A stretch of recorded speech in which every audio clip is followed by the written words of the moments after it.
Those wintry trees, I dry brush those things in. I use the kind of the fat side of my brush, the texture. I don't want to be doing that with these middle value washes that we're doing. They have a lot of paint in them, so they're middle value, but they're also very fluid because you want that bead. Okay, so there's still a lot of water in there, those puddles, and you're kind of working on a wet edge. To try and take those wet puddles and do little scratchy branches is almost impossible. I try and put those in and I have nothing but solid evergreens.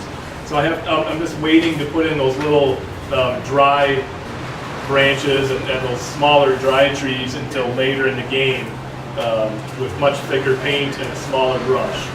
And by the way, the progression of the brushes I use for almost all my paintings, that first light wash, I've just got a couple of larger mops, you know. It still has a little bit of a point on it because once in a while you might have a light shape that you have to paint around.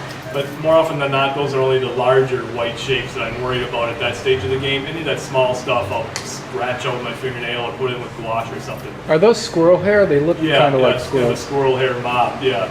This silver one is a blend of, all these silver brushes are, well, they're a blend. They have some squirrel, but it's a synthetic blend too, so they're cheaper, they last long, but they're still a nice big brush. Yeah. And like I said, they still hold enough of a point at that stage of the game, so if there's a big white shape I need to paint or I can do it. But I want to start, you know, I'm not worried about shape making too much little shapes at that stage of the game, so I can get away with a natural hair brush. I want it to hold a lot of water, and I'm mostly just painting big shapes.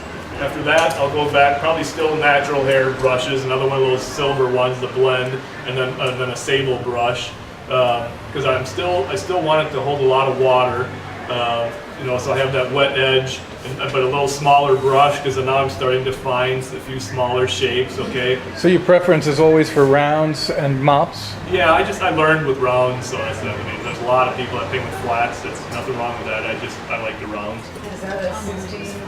Yeah, it's a 16 here, and this is probably like a 12 sable. And then at the very end, then you can use the synthetic brush, because I'm not worried about its water holding capabilities. I'm not painting big, now I'm starting to paint a horse, or window, or little branches and stuff. So I want a stiffer brush that I'm not concerned about doing a big wash, so you can get away with a synthetic brush, but that has a nice point on it, because now I'm kind of drawing with a brush.